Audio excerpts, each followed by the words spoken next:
Well, good morning. My name is Rocky Moretti. I'm the Director of Policy and Research with TRIP, a national transportation research nonprofit based in Washington, D.C. Welcome to today's webinar. The format is that I will initially give my comments. We'll then hear from Mayor Andy Shore from Lansing. We'll hear from Wendy Block, the Vice President of Business Advocacy and Member Engagement with the Michigan Chamber. And then we'll hear from Rob Coppersmith, who's the Vice President of Membership Services with MITA here in Michigan. We'll then ask for questions. If you'll be able through the chat function or the raised hand function, let people know that you have a question. My colleague, Carolyn Kelly, will then facilitate the question period. You'll be elevated to the panel so that you can interact with us and ask your questions directed to whoever you would like to have answer the question or to do follow-up questions. And then we'll conclude our press conference at that point.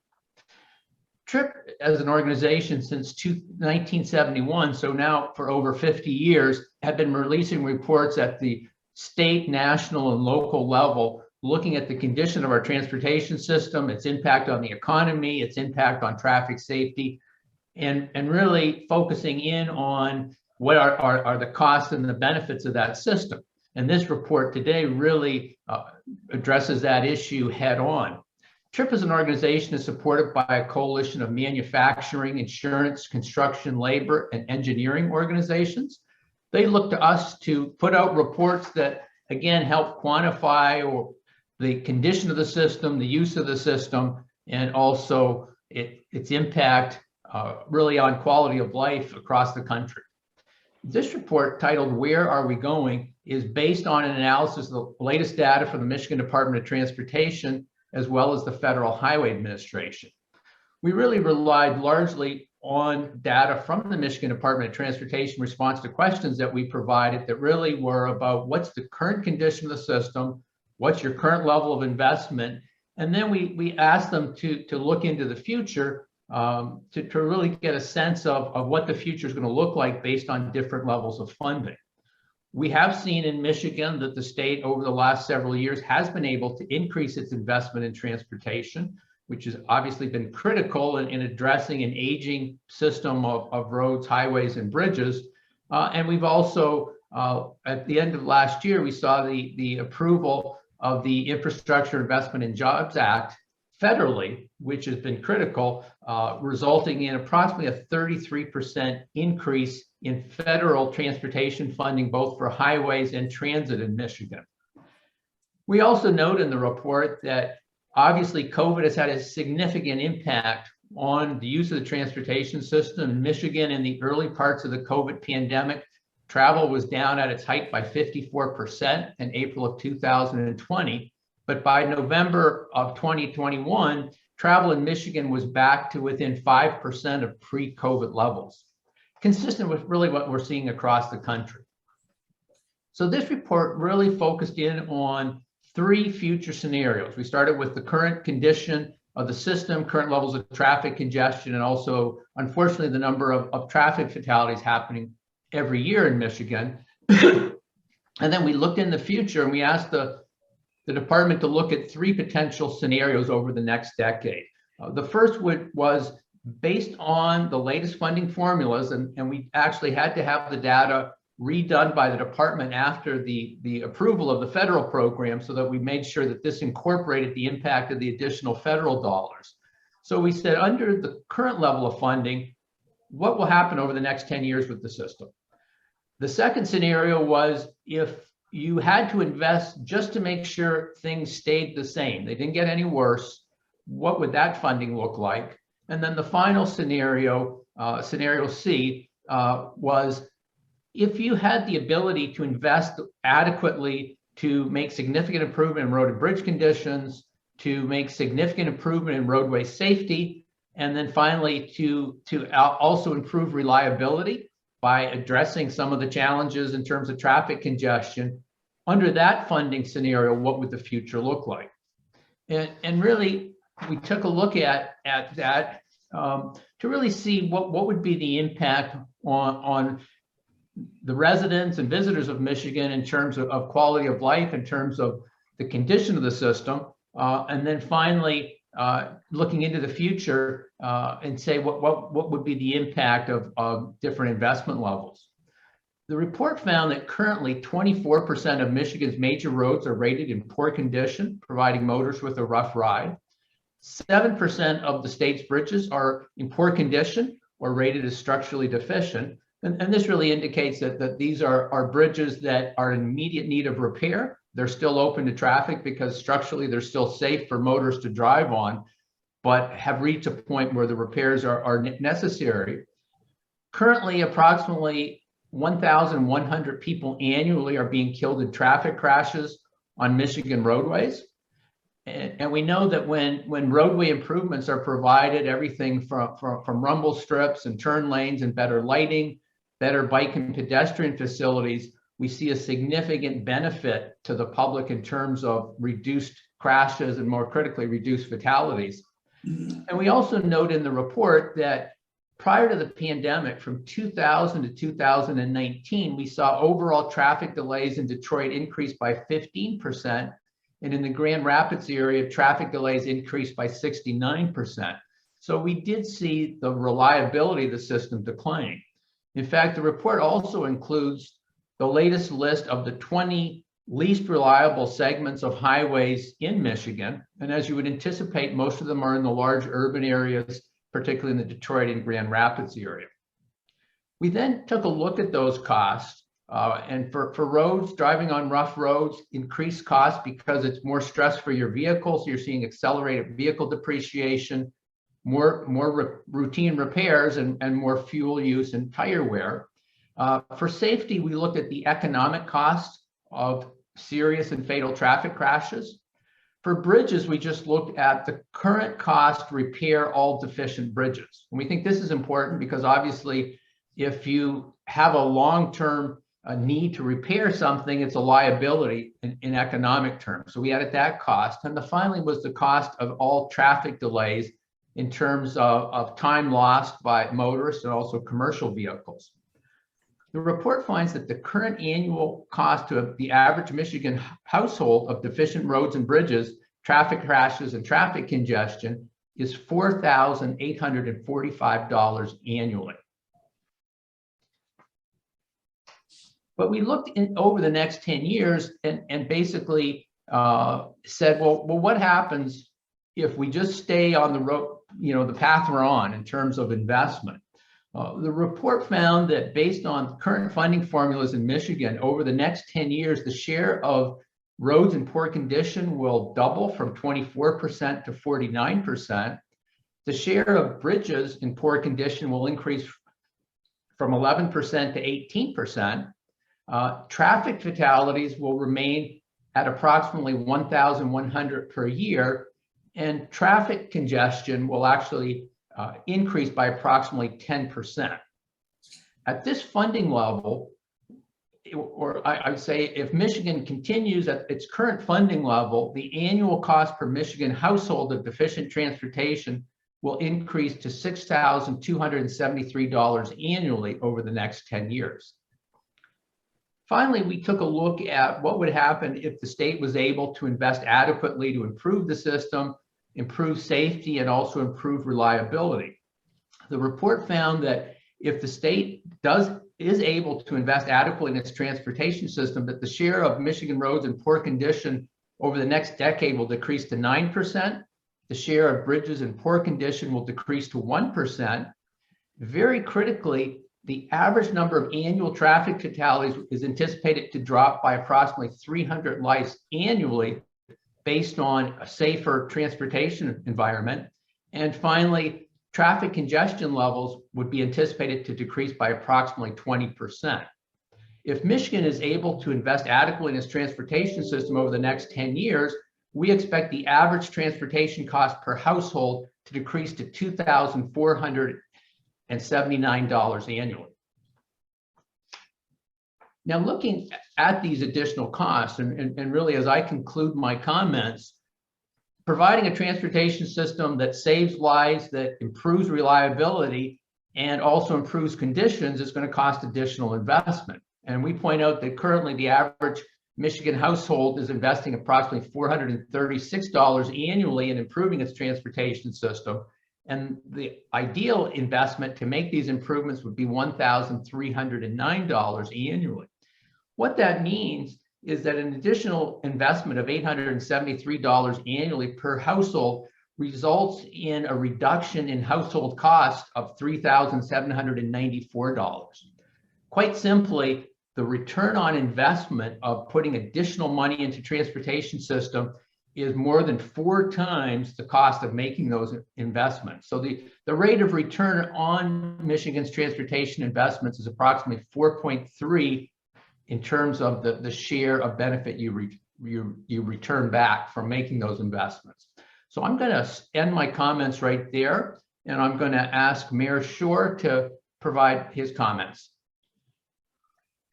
Thank you, Rocky, and thanks to Tripp for putting together this study.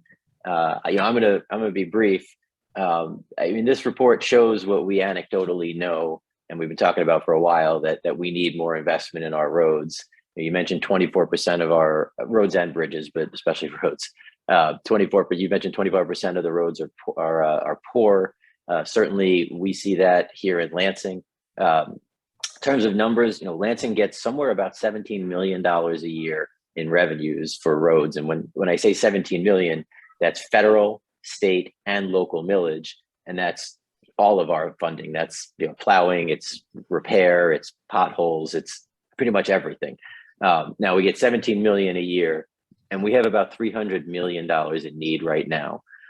So trying to satisfy that kind of a need, it's just not possible with 17 million. We know with the state formula, cities get the least amount of money from that formula. So we certainly have many more roads that are poor. When you look at that 24%, I guarantee you a good chunk of that is in city areas. The formula doesn't address 5 lanes versus 2 lanes on local roads, things like that. We know that the state is doing a lot of work on highways. We're about to see 496 get repaired through the bonding that the governor did a few years ago, and that's great. We certainly want to see 496 and the major highways fixed.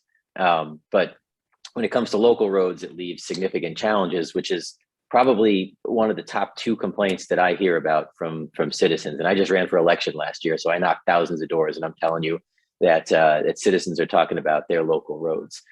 We do, with that 17 million, amongst other things, we do work on many of our main corridor roads, which are highly trafficked, but the neighborhood roads are just in terrible condition.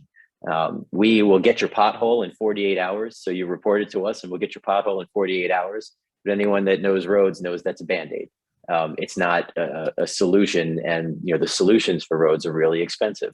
So our neighborhood roads just aren't getting fixed, and they have the highest need. I got an email yesterday from a business owner who was on a local road who said, it's like a war zone. We know our PACER rating is an average of about 2 to 3. 1 being a completely failing road, 2 being close to that, 3 being poor. And I think our average went from 2 to 3, so it's getting better, but it's like really, really, really bad to just really, really bad. We know that we try and fix all of our bridges, and we submit several bridges to the state, and we get about 1, maybe on a good year, we get 2 funding for 2 to be fixed. You have bridges that move to light instead of full capacity. That affects commerce. If the trucks can't get through these bridges from Rio town to other parts of the city, it affects our commerce. It affects our businesses, which affects our citizens. So we know that these are significant challenges. These challenges we've had for years, and we haven't seen a whole lot of solutions. So again, we're putting our own skin in the game from our local millage. So our citizens are putting more money in by assessing themselves, but we need help. We need help. And this report certainly, once again, shows the proof. As a former state legislator, I can tell you hear a lot anecdotally, but you want proof. And the folks at Tripp did a great job putting together that proof, once again, showing the incredible need. The only other thing I'll mention is, I know that it was talked about the cost to citizens from the 4,000 to 6,000. Citizens are paying right now. and whether they pay for their roads to be fixed or they pay their auto mechanic to fix it, they're paying one way or the other. And as much as I love the auto mechanics in my city, they're pretty busy. So maybe we need to fix the roads instead of having more capacity than our mechanics can handle. So thanks to Tripp. Thank you for having me here, and I appreciate being able to discuss this from the City of Lansing's point of view. Thank you, Mayor. Now we'll hear from Wendy. Yes, good morning. Wendy Black with the Michigan Chamber of Commerce. I'm the Vice President of Business Advocacy and Member Engagement, and just appreciate the great work that Tripp has done putting together this report. For those of you who are not familiar, the Michigan Chamber is a statewide business association. We have about 5,000 businesses and organizations of every type and size and industry across all 83 counties of Michigan. Infrastructure and the challenging conditions of our roads and bridges is something that we consistently hear about from our members. For us, probably the biggest takeaway in this report is that more than 2/3 of Michigan's major roads and highways are rated in poor or fair condition. And by 2031, that number is going to jump to 69%. Our bridges are in equally bad shape, but with 1 in 10 being rated as structurally deficient. This is a big concern for the business community, and it should be a concern of every citizen across our state. While important investments have been made over the last several years, and we're thankful for those investments, it's more clear than ever that we can't be complacent and think that this problem is somehow behind us or solved or take our foot off the proverbial pedal. Michigan businesses, communities, and families can't afford to see this problem get worse and our roads continue to crumble. We believe at the Michigan Chamber that the state must make strategic investments in this area and work consistently to improve our roads and bridges and enhance our transportation system. The future of the economy is counting on it. As this report points out, every year $1.25 trillion worth of goods and services or goods are shipped to and from sites in Michigan. Countless individuals rely on our roads to get them to and from work every day, or to get them up north or east or west or south to enjoy pure Michigan activities. We rely on our roads for so many things. We connect workers to their jobs through it. We connect supply chains, a big issue that a lot of people have been thinking about lately, economic prosperity, travel and leisure, et cetera, et cetera. So for the state that put the world on wheels, we believe we must find lasting solutions to this problem. There certainly probably are not immediate or silver bullet solutions, but we believe that doesn't mean lawmakers or the governor can't or shouldn't work to find bipartisan solutions. And in fact, they must.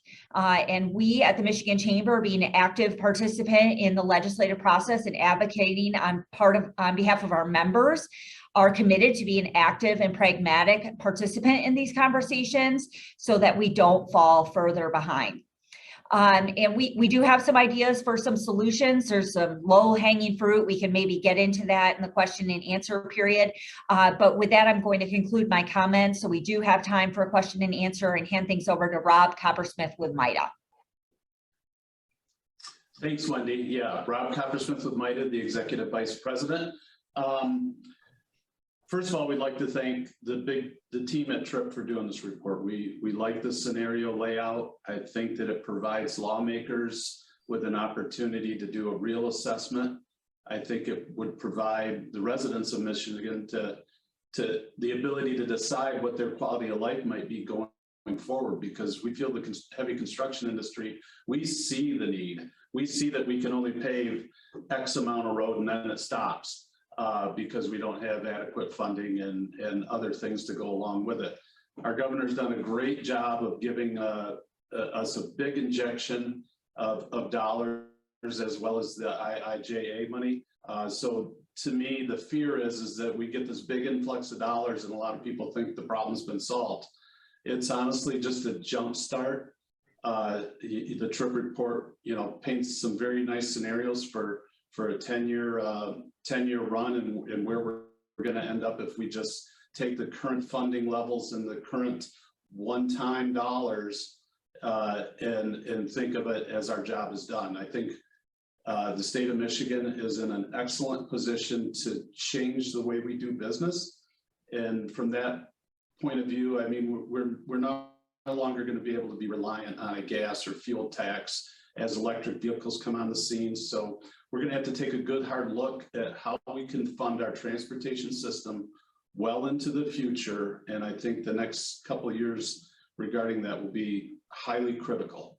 I see it as an opportunity for change and to move Michigan in a positive manner for high quality roads, for quality business opportunity, for quality jobs that the construction industry can create. It's truly a quality issue, and it's a good platform for us to get started on.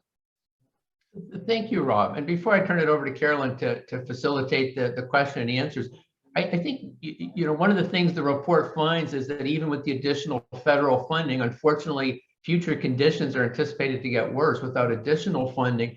Part of the reason for that came out of a report last year from the Transportation Research Board, a member of the National Academy of Sciences. They were looking specifically at the interstate system into the future, but they also took a look at pavement and pavement conditions. And what they pointed out is as the system has aged, as all of our infrastructure has aged, that there's a point of diminishing returns where routine repairs or routine repavings are not lasting as long as they once did. And what they found with infrastructure is at some point, the low-cost repairs aren't lasting as long as they should. And eventually you need to begin to rebuild the system.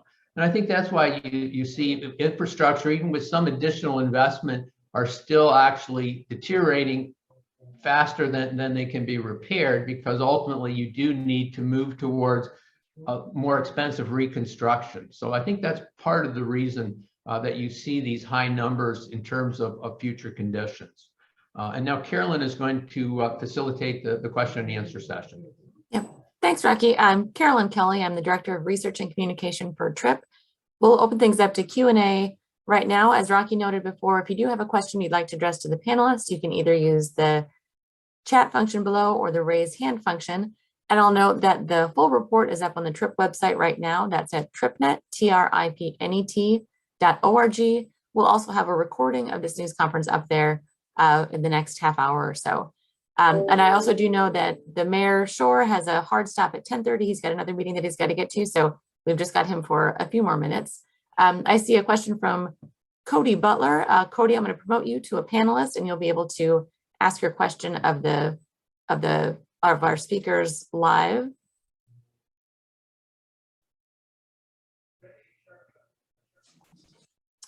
So Cody, if you unmute your microphone, you'll be able to ask your question. All right, well, mine's for Mayor Shore, so glad I went first.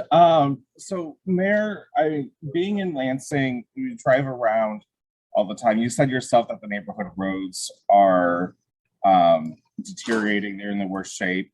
The state funding doesn't allow to get to that point. I guess, what's your solution so that you can go in and repair these roads instead of just fixing the potholes?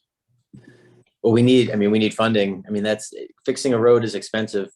We have several different options depending on the condition of the road, from crack sealing to from pothole fixing, which is Band-Aid, to crack sealing, which continues to allow the road to sustain, to doing kind of an overlay, which can be, a few $100,000, to completely repairing a road, which can be up to $1 million a mile. The funding formula just doesn't allow for that right now. When you look at state gas tax and registration fees, and you look at federal funding, again, we're putting our own skin in the game. But if we put $1 million or $2 million in, that's not going to get us to $300 million. If the state funding formula can increase, even if it's for us, if we can get to 20 or 25 million a year, then probably in 5, 6, 7, 8 years, we can get from poor to at least good. But the dollars have to be increased for locals to be able to provide. And again, that all comes through the gas tax and formula here at the state, as well as a variety of different formulas at the federal level, from iced tea to the current formulas. There's a whole variety of different formulas, but we just don't have a sustainable funding mechanism right now. And for us, that means, again, we'll get your pothole in 48 hours and we can get the Band-Aid down. But we just don't have enough money to get the asphalt for complete road repavement. Have you looked at like raising the millage or raising income tax or something like that to try to get more money? Because like the Waverly Road project is cut in half because costs have gone up so much. Yeah, we've done that. We have a millage. We do 4 mills, 1.5 for police, 1.5 for fire, and 1 for roads. And we are maxed out. We're at 19.44 of 20 mills. But what you're asking for is the citizens of Lansing to take this on and tax themselves for roads that are traveled on by folks from all over the place because we're the capital city. We're proud to be the capital city and a destination town, but you're asking the citizens of Lansing who, you know, are average $40,000, they make an average of $40,000 to take on the funding to fix all of the roads that are traveled on. You know, now again, the neighborhood roads are mostly neighbors, and we do our best with the corridor streets, but you're asking us to tax ourselves when the state has a formula that's supposed to provide funding for road fixes. So, and I don't think that's fair, but either way, we're already doing it, and we're maxed out on it. We're basically maxed out on our millage. Thank you. Right.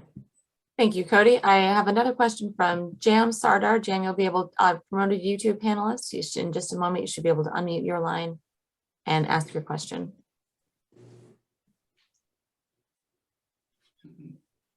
Hi, let's see.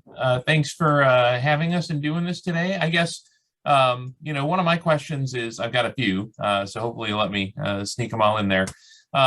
You know, there are stretches of road where there is a small section that seems to be disintegrating. Just as a driver, it seems to me that a lot of times we fix roads by either, you know, or when we replace a road, we replace the whole road rather than, you know, fixing the few, you know, feet that seem to really be causing a problem. Has any thought been given to changing the way we approach fixing roads and really kind of targeting a lot of small areas rather than repaving an entire stretch of road when only a small part of it might need a fix? So I'm gonna jump in on this one, Jam. It's funny because we usually get the opposite. We usually get, because we do a lot of that. We fix, you know, if there's a small part of a road that's failing or failed, we will cut and fix that part of the road. Now, we also get utilities that will cut and fix small parts of the road for the utility underneath. Now that will reduce the integrity of the road because you're cutting a piece of it. But what I get more from people is, hey, you know, you fix part of the road, then you stop right in front of my house. And why aren't you fixing in front of my house? So we get the opposite. We actually do a lot of that. And again, the utility does, and the Board of Water and Light does. We'll fix small sections of the road because we can't afford to do the full road. Now, every once in a while, we do a full road. You know, we did probably half of Walnut a few years ago. We've done Seymour, Mount Hope and Kalamazoo. So we've done bigger stretches, but especially in the neighborhood areas, when we can afford to do some pieces, we don't do the whole road. And I can show you a few places in the South Side last year when I was knocking doors where they said, hey, you know, you stopped at the bend and you didn't keep going to my house. And the answer is, where do you stop and where do you have the funding for it? And I also saw you had a question on if we're using any alternative technologies. We did work with MDOT, Mount Hope from Aurelius to the East Lansing border. We actually did a pilot program where we combined old cut up tires along with the asphalt, and we're piloting that now. MDOT gave us money for that, and it seems to be holding up pretty well. I think we're either 1.5 years or so into that, but we are piloting kind of new technology options. And if you can use, you know, old rubber and things from old tires in along with the asphalt, you can it'd be cheaper. We're certainly into that, but we got to pilot it and make sure it'll hold up under the stress of cars and trucks, especially in that area. So you're welcome to talk to Andy Kilpatrick about the status of that, but we did partner with MDOT on that. And I know you have to go, Mayor. Can I get the grade you'd give the governor real quick? And then maybe some of the other road experts can talk about the road technology again. I give the governor an A for trying. You know, she has proposed a variety of different plans. She's willing to work with the legislature, and the legislature's putting out their plans. They all need to get together and come together on something. You know, I'm tired of the politics. I'm tired of people standing up and trying to, you know, to yell and scream. but it's, there are different issues when you're in the UP versus when you're in Northern Michigan versus when you're in Lansing. I can tell you in Lansing, the freeze thaw cycle is killing us. And again, when you get into March and April, the roads are just plain awful because you come out of the winter and the freeze, and then it thaws and freezes and thaws and freezes, and it's really in bad shape. We've already put hundreds of pounds of asphalt down, and the plants haven't opened yet. We're using cold patch asphalt, which will break up sooner, but we're trying to get at these potholes because of the freeze thaw cycle. So I think the governor is doing a good job. Again, she's bonded for the main roads, but they can't use that bonding money for local roads. They're just not allowed. And the governor and the legislature have not been able to get together on a better solution. And I think they need to do that. Now, of course, we're in an election year, so it's probably harder this year than it's been in a while, but I mean, we just can't wait. All right, I gotta run. Thank you, everybody. You give her an A for trying. What do you give her for accomplishing? I give her a B for accomplishing. She's been able to get done what she can get done. She's just, she doesn't control the legislature, and I give her a B because she's been able to get done everything she can get done. After that, it's just a matter of finalizing and getting a deal. But again, we're into politics when you get into that. Thanks, Mayor. Thank you, Mayor. We know you have to go. Can some of the road people maybe talk about the road technology? Are we still building roads out of the same materials and in the same way that we have 10 or 20 years ago? Or are there advances in, either the materials that we use to build roads and or the way we construct them so that, a lot of people probably think it's just, concrete and gravel and whatever. And don't think about the technology of roads, but have there been advances and are we taking advantage of them? Yeah, I'll jump in on that. I would say that MITA is very heavily involved with MDOT, especially our contractors. And MITA is also involved with the American Road and Transportation Builders out of DC. And there are groups ad nauseum working on better ways to skin this issue. How do we build a better road? What materials, the recycling example that the mayor gave, what other materials can we be recycling and using? And how can we continue to improve on our fixes? And there are probably thousands of pilot programs across the country. I'm guessing at that number, but that are doing exactly what the mayor just said, trying out new fixes, small stretches of roads, trying to see if there's a better option for creating longevity in our roads.